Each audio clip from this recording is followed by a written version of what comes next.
1040.com podcast. Your taxes, smart and simple.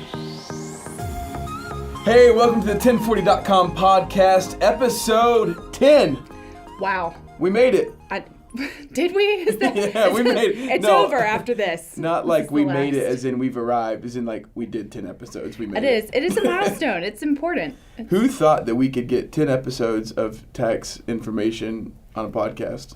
Well, I always did. I don't know. I thought we'd kind of like come to this point, this crossroads where it's like, we can't talk about taxes anymore. No. Yeah. There's always something to say. There's always something. Changes being made, different things like that. Mm-hmm. Hey, so we just got back from Haiti, and we're going to talk about that trip more in this episode. That's what this whole episode's about. So it's kind of fun. It is episode 10. We'll take that as like a slight anniversary. A slight 10th anniversary as in 10 episodes. Don't celebrate any other anniversary as slight. Be like, hey, honey, this is our slight anniversary. It's like a little one. It's like a little one. So it's fun. We'll talk about that trip. But first, I want to talk about why we went to Haiti. We've talked about this before. I think episode 1 or 2. Mm-hmm. We kind of laid out 1040 as a company, what we do, who we are. So one of those things is that we are partnered with an organization called Healing Waters International. Mm-hmm. They are based out of Colorado and all over, really, the world, in a sense. And our partnership with Healing Waters International is that every time you file, we donate $2 to Healing Waters, no matter what the file status is, whether it's free, whether you're not paying for your return, no matter what, our company always donates $2 toward clean water is what they do. Mm-hmm. And $2 doesn't sound like a whole lot, but Healing Waters International does a really good job of making sure that every penny counts. So they've told us that the $2 can go towards getting one person clean water for 2 entire months, which if you do the math, we've been partnered with Healing Waters for about 3 years now, and we have funded over 5 million gallons of water with them. So it's really awesome. It's a great way for us because we just believe as a company that no matter what you do, no matter what you're good at, like just as people, it's important to give back and it's important to make a difference with what you're doing, even if it's, something that you wouldn't associate give back with, like taxes. Right. So taxes is what we love. It's what we're good at. And Healing Waters, our partnership with them, helps us make something more of what we already love to do. And they're really good at clean water. Yes, they really are. Should we just get into it? Yeah. I guess so. Just dive in. While we're here. Water reference. Yeah. Oh, gosh. I do want to say, I think Paul got just body temperature, got way used to Haiti because now we're back in North Carolina and he's got his toboggan, his jacket. No, you don't want to see me without this hat on right now. Whatever. So talking about how good they are at clean water, what you're good at. Here we are in Haiti, pretty rough country as far as poverty level goes. Beautiful country, beautiful people. But just some really hard times, and you walk into these different places, schools, churches, where Healing Waters has put in a filtration system, and it is so sophisticated that it's just like, wow. A lot of the systems we saw were reverse osmosis, and just the whole process of that, when you look at the location of where it is, it's kind of mind-boggling how they do that in those remote locations. For sure. And it's really cool too because Healing Waters, it's one of their priorities that their filtration systems can be built anywhere in the world. So they're very focused on sustainability and making sure that they're able to, when they build these filtration systems, they train the peoples in the churches, in the school, whoever it is that's running it, they train them how to build it, how to fix it, how to maintain it. So you get this really awesome picture of the sustainability of it and kind of giving that responsibility to the people who are most invested in it. It's really, really cool to see. Yeah, it really is.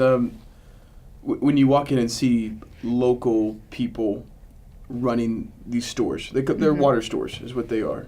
So when you walk in and see 1 or 2 people, depending on the site, and hearing them translate different pieces of the equipment, what it does, how it works, how it operates, it's really, really impressive. So you've traveled this was your second trip. Yes. Yep. So you went to the Guatemala. Guatemala. Yeah, Mm-hmm. Guatemala. And then Haiti. So comparing the two, what were the big differences you saw? I think for me, the biggest difference is when we went to Guatemala, I would say that the development in Guatemala was higher than it was in Haiti just as a country. Yeah. When we went, it was very different for me because it was the first time I'd been to a developing country. But overall, I was like, okay, I was able to go, and I never felt like anxious or anything like that. And it was a beautiful country. I was like, I could definitely see like just coming and visiting here for fun, that sort of thing. And Haiti was different, but it was so beautiful because the first day in Haiti, we just went from the airport to our hotel, right. And I just remember not feeling afraid or like that I was in danger necessarily, but just feeling a little bit anxious because it was like nothing I'd ever seen before, right. even having gone to Guatemala. But to have been in that place on the very first day, and then on the last night that we were there, we were up kind of on a mountain and just like seeing Port-au-Prince where we were staying, just kind of laid out, and knowing the poverty, but also knowing how people are pouring into each other, like the pastors and the teachers, and a lot of these teachers get paid like get month paid on, month off. Yeah, like every 5 or 6 months, depending on how many teachers they are, they pay them on a cycle. So you get like 1 month's wages, every 5 or 6 months. So which is crazy because it means you're volunteering the rest of the time. Exactly. Yeah. And so just to be able to start off with a feeling of just like, I have no idea how to process this, to at the end just being like, this is incredible and I'll never forget it. Right. So it was awesome. The thing, like I remember when we landed, like every airport you go to is kind of, no matter where you're at in the world, an airport's an airport. Mm-hmm. Some are bigger and nicer than others, but typically an airport's an airport. Mm-hmm. And as soon as you walked outside of the airport in Haiti, it was just like, you got like a really good taste of just culture and what things were going to be like. And then you're right, like driving to the hotel, like you could just see, the earthquake was in 2010, is that right? January of 2010, I believe. I could be wrong on that. But just to still see rubble and the aftermath of an earthquake, and that kind of got me. I mean, I'm on the same page with you. Just that drive, it's probably 45 minutes to an hour, if I remember correctly. It was just, okay, like this is going to be very real very quickly. It's like you're here and this is it. Yeah. Talk about coming back to Haiti. So you talked about Guatemala some, but in Haiti, what was either like your favorite story? I call dibs on the motorcycle story, so don't even go there. If you want to talk about Lubin, then I'll start it off if that's your favorite story. You just give me the nod. Just like, all right, but outside, you take over now. We'll tell that story. Outside of that story, is there something else that you were just like moved by or really want to share? Yeah. Oh, golly. It's hard to pick just one thing. Well, I wrote last week on the blog, I wrote a little bit about this. They're seeing the children who were on the street as we were just driving through was one of the things that just really, really struck home with me. And the next day, we went to one of our first sites, and it was on the outskirts of a very impoverished place called City Soleil in Port-au-Prince. And they said it's one of the most dangerous places in Haiti. And we were just on the outskirts of it. And there was a school there. And it looked like it had been repurposed into a school from like a stable or something, because it had kind of vaulted ceilings. Yeah, I remember it was the ceilings open didn't air. go up all the way. Yeah, and it had different stalls that you would picture, maybe be big enough for a horse or. Right. And as we went into the school, the doors were shut, but the pastor who, he was running the school would open the door and there would be like 20 kids, shoved into this little space and like a teacher and a chalkboard. And those kids were so gorgeous. Like they were so happy and they were so excited to see us, and they were all like calling out to us and yelling at us, and most of them in Creole, but some of them would like know basic, English. And I just remember my mother's a teacher, and she comes home and talks about the struggles of teaching and that sort of thing. But to see these these kids and these teachers, they value that so much that it's like, yeah, we're meeting in this place that, on the outside looks like it's, maybe not what you would want it to be, but ultimately it's so beautiful because they're getting an education and they're being given opportunities that not everyone in their country gets to have. So that's mine. No, you tell the motorcycle story. No, I want to stay there for just 1 second. One of the things that caught me off guard about this school is how polite the kids and the teachers were. I remember when we would walk in, the classes would automatically just like stand up, and then they would say like a Creole, like they would greet you in Creole, whatever they were saying, good day, how are you, whatever. You don't see that in the States at all, but it was just kind of like, and if the kids were young, the teacher would kind of look around, and then it was like they were learning that when somebody walks in, you stand up as a greeting. I thought that was very nice, and just something that kind of caught my attention, like, you don't see this a lot.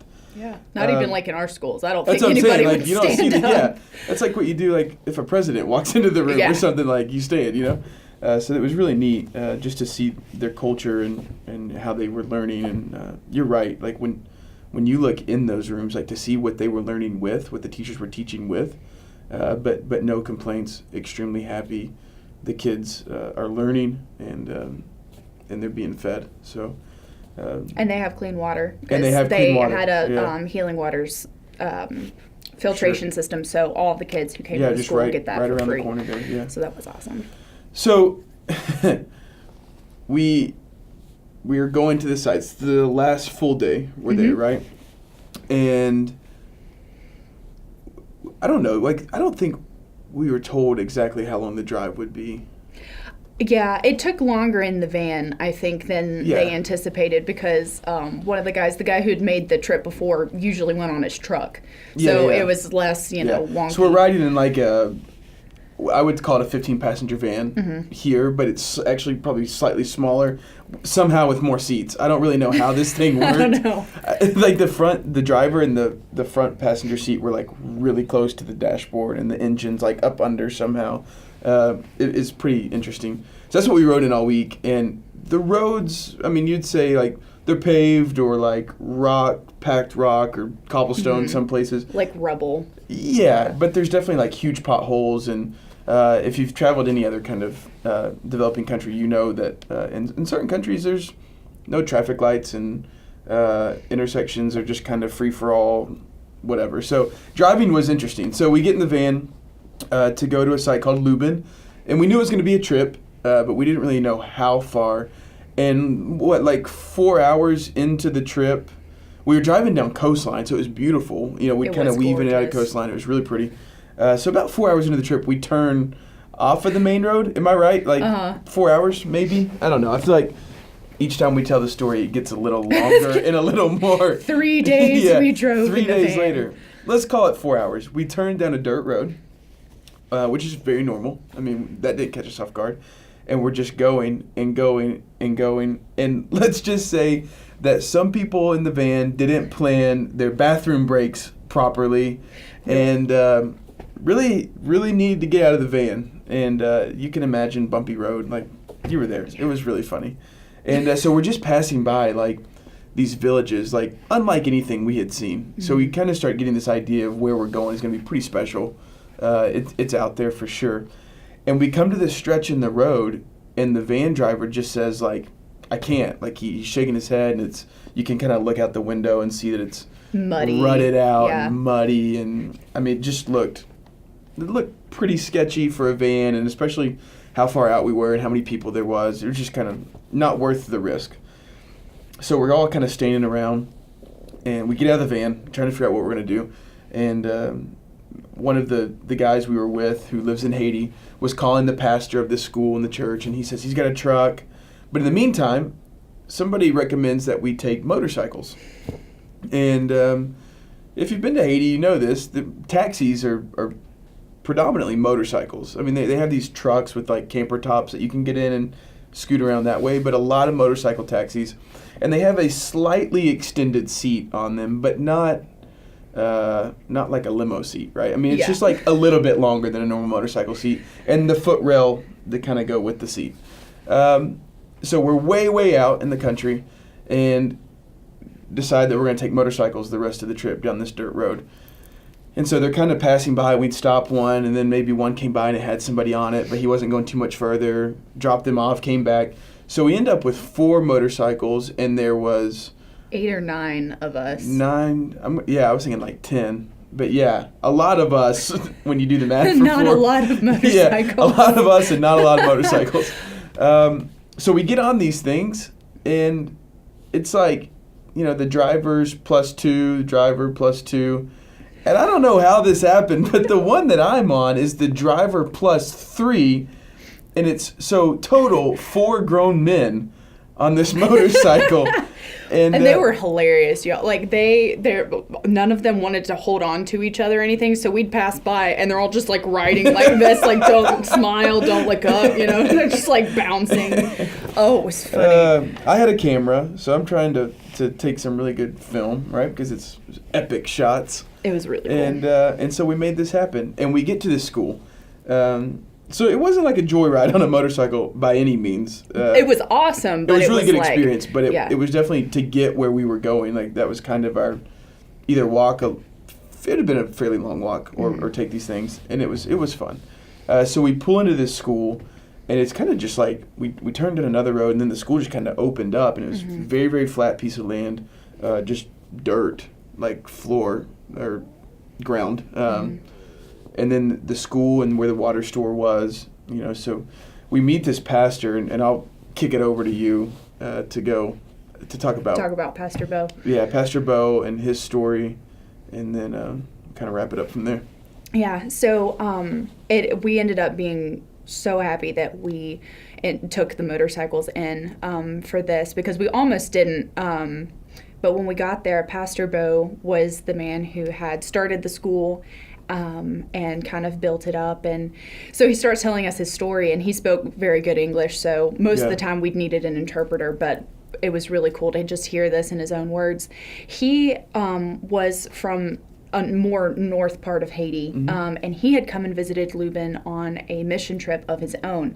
And he said that when he went, Lubin was a place that you'd kind of used to like insult somebody. It was used the name of that town to insult around Haiti, right? Is the way I understood that, right? Yeah, which like is crazy.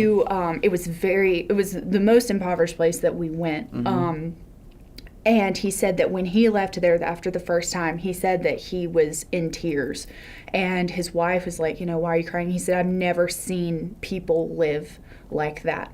So he was like, you know what, I feel the Lord's call to come back over here. But he was kind of like wary about it because, it was really hard way to live, and he had his wife and all this. So but he asked her, and she was like, let's do it, I'll follow you. And he's like, all right.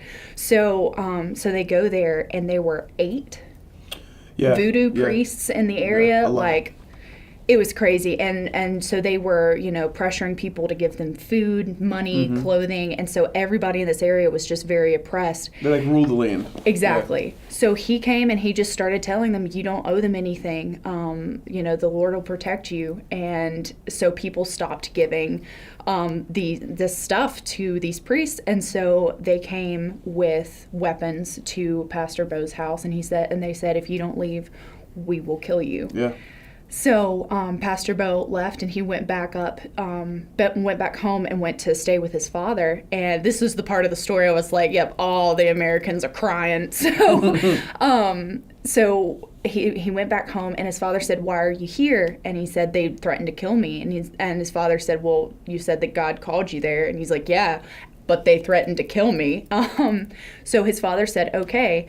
But then he invited the people who had become Christians in Lubin to come up for like a dinner party or something. Yeah, they just showed up, I think. Yeah.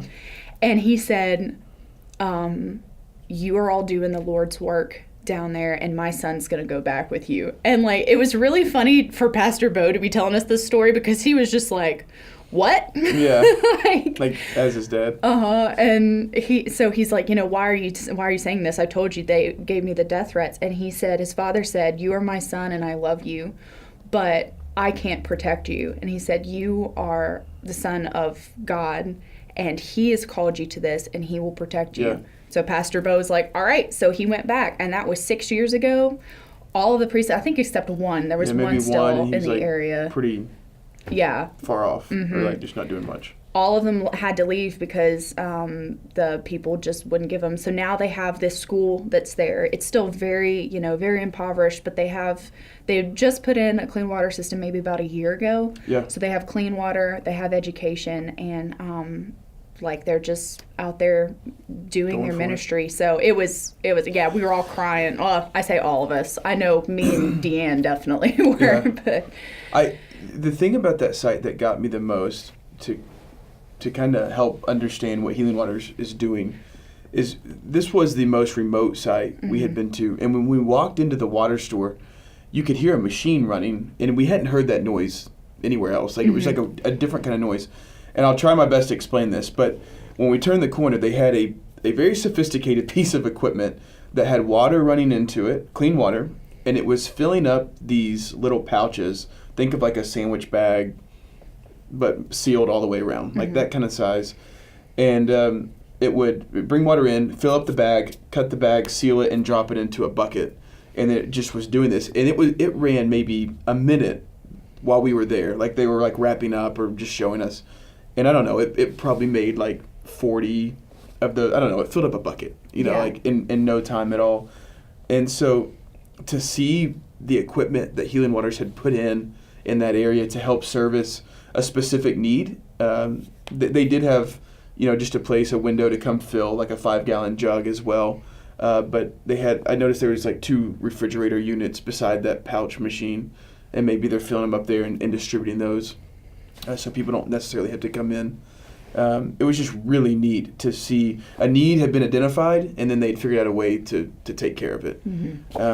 So yeah, Lubin, Haiti. Look it up. Yeah, it was really cool. A very neat place. Anything else? I mean, it would be a 4.5 hour podcast. Sure. I don't think anybody'd want to listen to it that long. I think what's most important is, if you didn't know that 1040.com was partnered with Healing Waters International, now you do. And then just to hear some of the things that when you file your taxes with 1040, these are the stories that are happening because of it, $2 at a time. And that's just something we wanted to do. It goes a long way. And to hear these stories and to be able to see the sites where people that had extremely dirty water that was extremely contaminated now have clean water, and clean water is life. We talked a lot about that. You cannot survive without clean water. So it was very neat to see those sites, and good stuff. For sure. Anything else? Nope, that's about it. So episode 10. Episode 10. We did it. We made it. Sort of anniversary. Yeah. All right. Thanks for watching, as always, and listening. Share with your friends. If you're watching on YouTube, copy the link, put it in Facebook, Twitter, everywhere else. Share us around, and thanks for your support, and keep tuning in.